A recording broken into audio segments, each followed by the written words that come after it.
அரசு பேருந்து சார்பாக வந்து ஒரு அரியர்ஸ் போக்குவரத்து கழகத்தில் வந்து டோல்கேட்டில் மட்டும் பாக்கி இல்லை. அவங்க வந்து டீசல் பெட்ரோல் போடுறதுலேயே கோடிக்கணக்கான ரூபா பாக்கி வச்சிருக்கிறாங்க. அது அரசாங்கம் என்ன பண்ணணும்னா, அரசாங்கம் முதலமைச்சர் அதில் வந்து அரசாங்கம் மானியம், போக்குவரத்து மானியம் கொடுத்து அதை இல்லாமல் பார்க்கறது தான் முதலமைச்சர் செய்ய வேண்டிய வேலை. இதனால போக்குவரத்து கழகங்கள் பாதிக்கப்படும். 50 லட்சம் உறுப்பினரை தாண்டி வெற்றிகரமாக அந்த ஓரணியில் தமிழ்நாடு அந்த பயணம் வெற்றிகரமாக போய்கிட்டு யாரு பயணம் பண்றாங்க? ஓரணியில் தமிழ்நாடு. இப்போ ஓரணியில் தமிழ்நாடுங்க தானே இருக்கு. நம்ம எதுக்கு அது பயணம் பண்ணணுங்கிறது தெரியல. இப்போ என்னன்னா, நீங்க முதலமைச்சரை பொறுத்த மட்டும் என்னைக்கு அதிமுக கூட்டணி வந்ததோ அன்னையிலிருந்து அவருக்கு ஒரு ஜுரம் வந்துருச்சு, தோல்வி பயம் வந்துருச்சு. அது பார்த்தீங்கன்னா கூட்டணி கட்சி தலைவரும் அதே மாதிரி தான் பேசுவாங்க. இன்னைக்கு டெய்லி பார்த்தீங்கன்னா, நேற்று அம்பாசமுத்திரத்தில் 17 வயசு சிறுமிய போதைப் பொருள் பயன்படுத்தின ஒருத்தர் வந்து பாலியல் வன்கொடுமை பண்ணியிருக்கிறாங்க. அதுபோல் வள்ளியூரில் ஒரு மூதாட்டி 17 பவுன் நகைக்காக வேண்டி கொலை பண்ணியிருக்காங்க. தினசரி பாலியல் வன்கொடுமை, தினசரி இந்த மாதிரி சட்டம் ஒழுங்கு பிரச்சனை, போதைப் பொருட்கள் எல்லா இடத்துலையும் நடமாட்டம். இதையெல்லாம் மறைப்பதற்காக முதலமைச்சர் வந்து ஓரணியில் தமிழ்நாடு அப்படிங்கிற சும்மா ஒரு பேனரை வச்சுட்டு இப்போ ஊரா போயிட்டு இருக்கிறாங்க. இதனால எந்த நன்மையும் கிடையாது. 2026 தேர்தலை பொறுத்த மட்டும் இன்னைக்கு வெகுஜன விரோத ஒரு ஆட்சியாக தான் இன்னைக்கு திமுக இருக்கு. நிச்சயமா 2026 பொது தேர்தலில் தேசிய ஜனநாயக கூட்டணி ஆட்சி அமைக்கும்.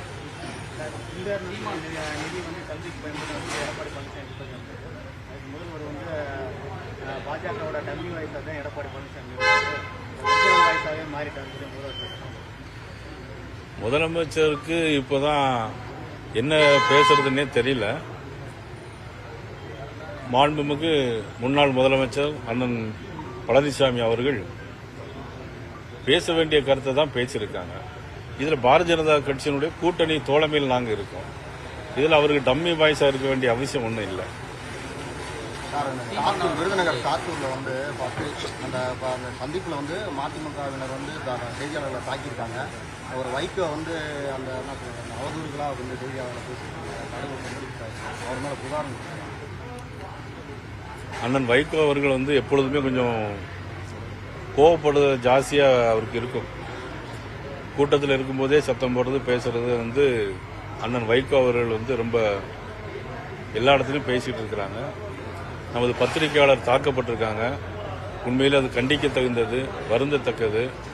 பத்திரிகையாளர் நீங்கள்லாம் சேர்ந்து தான் அதுக்கு கண்டன குரல் எழுப்பணும். நீங்கள் தான் செய்ய வேணும். அதெல்லாம் மதுரை மாவட்டத்தில் வந்து மண்டல வாரியா வந்து தலைவர்கள் வந்து ராஜினாமா பண்ணியிருக்காங்க. 200 மேடைக்கு மேலே வரையை நடந்திருக்கு. ஆர்ப்பாட்டம் நீங்கள் சொல்லுங்கள். நாளை மறுநாள் ஆர்ப்பாட்டம் ஏற்கனவே 4 பேர் ராஜினாமா பண்ணியிருக்காங்க. மதுரை மாநகராட்சி மேயரை கூட மாற்றிடுவாங்களோன்னு ஒரு ஊகம் இருக்கு. நாளை மறுநாள் பாரதிய ஜனதா கட்சி சார்பாக 3 மாவட்டங்கள், கட்சி மாவட்டமும் ஒரு பெரிய பிரம்மாண்டமான ஆர்ப்பாட்டம் ஒன்று வச்சிருக்கோம். திமுக பதவி விலகணும்னு கோரிக்கை வச்சு ஆர்ப்பாட்டம். இருக்கட்டும், அதெல்லாம் அப்புறம் பேசினோம். வாங்க. சங்கிகள் கூட்டம் சொல்லி சேகர்பாபு சொல்லியிருக்காரு. அதை பற்றி மதம் அரசியல் பேருந்து சார்பாக வந்து ஒரு போக்குவரத்து கழகத்தில் வந்து டோல்கேட்டில் மட்டும் பாக்கி இல்லை. அவங்க வந்து டீசல் பெட்ரோல் போடுறதுலேயே கோடிக்கணக்கான ரூபா பாக்கி வச்சிருக்கிறாங்க. அது அரசாங்கம் என்ன பண்ணணும்னா, அரசாங்கம் முதலமைச்சர் அதில் வந்து அரசாங்கம் மானியம், போக்குவரத்து மானியம் கொடுத்து அதை இல்லாமல் பார்க்கறது தான் முதலமைச்சர் செய்ய வேண்டிய வேலை. இதனால போக்குவரத்து கழகங்கள் பாதிக்கப்படும். 50 லட்சம் உறுப்பினரை தாண்டி வெற்றிகரமாக அந்த ஓரணியில் தமிழ்நாடு அந்த பயணம் வெற்றிகரமாக போய்கிட்டு யாரு பயணம் பண்றாங்க? ஓரணியில் தமிழ்நாடு. இப்போ ஓரணியில் தமிழ்நாடுங்க தானே இருக்கு. நம்ம எதுக்கு அது பயணம் பண்ணணுங்கிறது தெரியல. இப்போ என்னன்னா, நீங்க முதலமைச்சரை பொறுத்த மட்டும் என்னைக்கு அதிமுக கூட்டணி வந்ததோ அன்னையிலிருந்து அவருக்கு ஒரு ஜுரம் வந்துருச்சு, தோல்வி பயம் வந்துருச்சு. அது பார்த்தீங்கன்னா கூட்டணி கட்சி தலைவரும் அதே மாதிரி தான் பேசுவாங்க. இன்னைக்கு டெய்லி பார்த்தீங்கன்னா, நேற்று அம்பாசமுத்திரத்தில் 17 வயசு சிறுமிய போதைப் பொருள் பயன்படுத்தின ஒருத்தர் வந்து பாலியல் வன்கொடுமை பண்ணியிருக்கிறாங்க.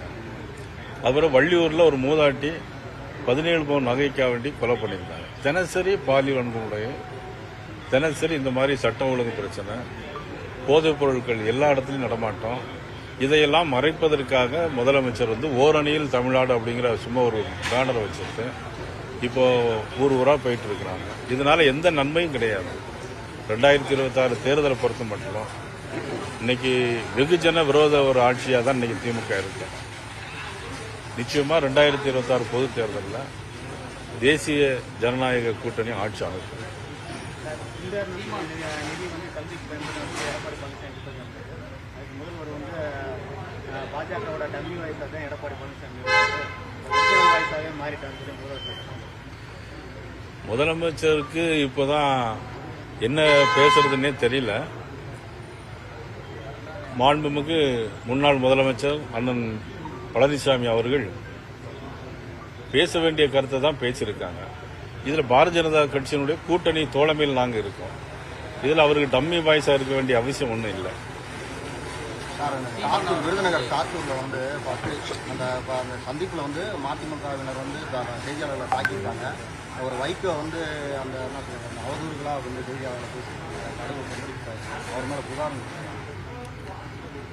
அண்ணன் வைகோ அவர்கள் வந்து எப்பொழுதுமே கொஞ்சம் கோவப்படுறது ஜாஸ்தியாக அவருக்கு இருக்கும். கூட்டத்தில் இருக்கும்போதே சத்தம் போடுறது பேசுறது வந்து அண்ணன் வைகோ அவர்கள் வந்து ரொம்ப எல்லா இடத்துலையும் பேசிட்டு இருக்கிறாங்க. நமது பத்திரிகையாளர் தாக்கப்பட்டிருக்காங்க. உண்மையில் அது கண்டிக்க தகுந்தது, வருந்தத்தக்கது. பத்திரிகையாளர் நீங்கள்லாம் சேர்ந்து தான் அதுக்கு கண்டன குரல் எழுப்பணும். நீங்கள் தான் செய்ய வேணும். அதெல்லாம் சார் மதுரை மாவட்டத்தில் வந்து மண்டல வாரியாக வந்து தலைவர்கள் வந்து ராஜினாமா பண்ணியிருக்காங்க. 200 முன்னாடிக்கு மேலே வரியை நடந்திருக்கு. ஆர்ப்பாட்டம் நாளை மறுநாள் ஆர்ப்பாட்டம். ஏற்கனவே 4 பேர் ராஜினாமா பண்ணியிருக்காங்க. மதுரை மாநகராட்சி மேயரை கூட மாத்திருவாங்களோன்னு ஒரு ஊகம் இருக்கு. நாளை மறுநாள் பாரதிய ஜனதா கட்சி சார்பாக 3 மாவட்டங்கள் கட்சி மாவட்டமும் ஒரு பெரிய பிரம்மாண்டமான ஆர்ப்பாட்டம் ஒன்று வச்சிருக்கோம். திமுக பதவி விலகணும்னு கோரிக்கை வச்சு ஆர்ப்பாட்டம். இந்த கீழடியில் வந்து இருக்கட்டும், அதெல்லாம் அப்புறம் பேசிக்கலாம் வாங்க. சிங்கிகள் கூட்டம் சங்கிகள் கூட்டம் சரி சேகர் பாபு சொல்லியிருக்காரு. அதை பத்தி மத மாநாடு அரசியல் ஓகேங்களா?